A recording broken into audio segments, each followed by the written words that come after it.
In this video, I want to continue talking about distribution, the position within a distribution, but in particular, I want to talk about z-scores. So we talked already about quartiles and percentiles, but here let's take a different value and let's talk what's called the standardized score.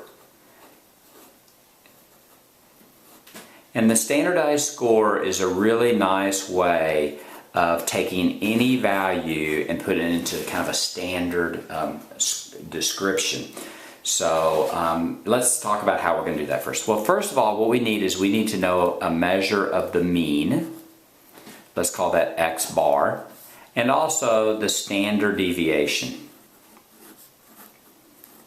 And the standard deviation could be an estimated standard deviation or an actual standard deviation. It doesn't matter. You get the same idea. And let xi be some individual value of x.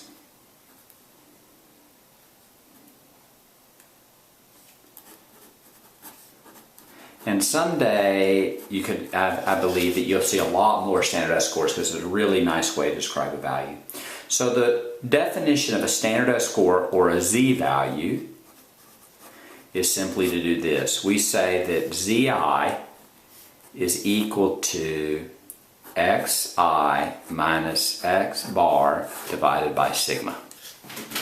And that's it. That's the formula. And you're going to want to memorize that and use it.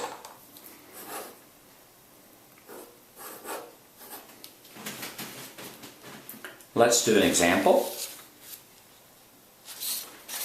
Let's say that you are looking at a survey of accountants in Chicago.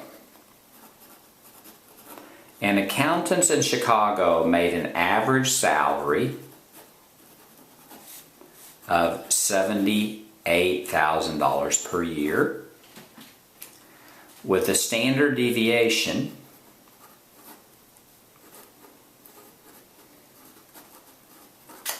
of $4,000 per year. Right? There was a survey. They would call people up or went door to door and ask accountants, how much money did you make?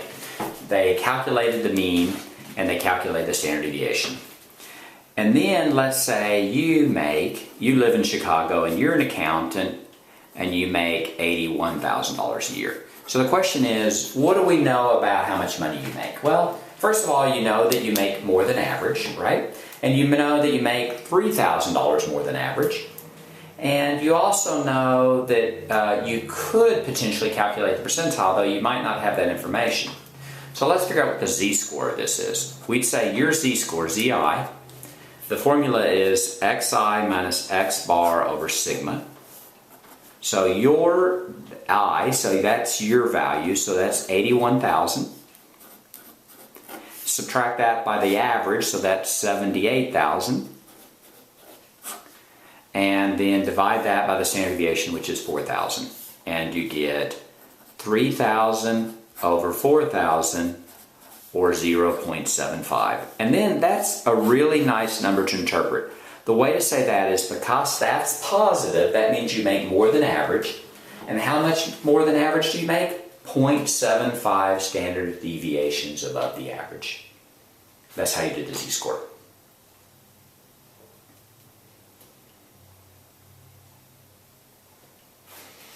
Let's do one more example. Let's say you're looking at the Oakland Raiders.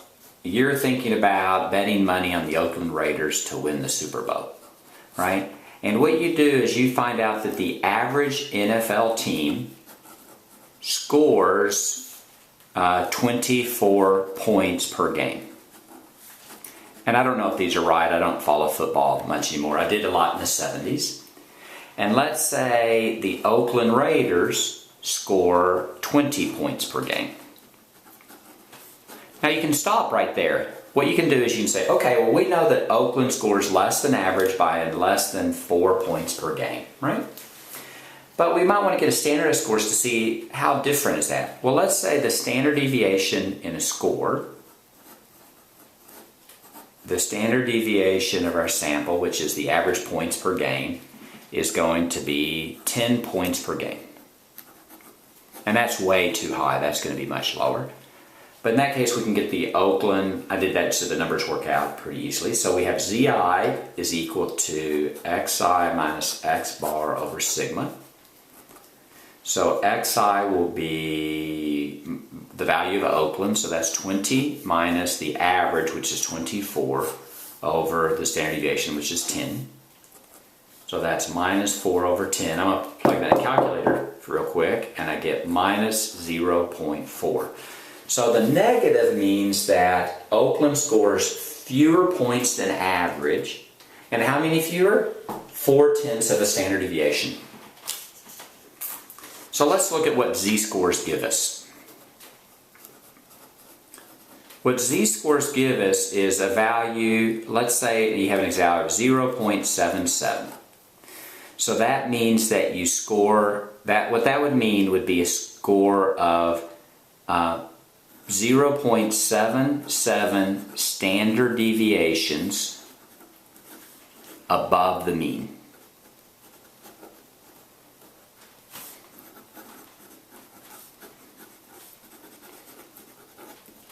And let's do minus 1.37.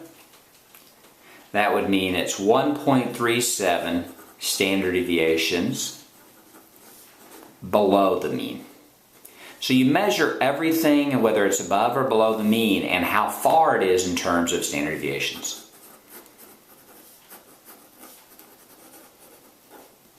And let's say you had 2.01.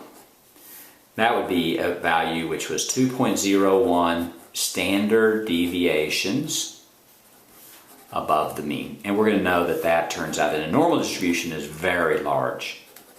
In fact, this could be very large in general. And that's how you do z-scores.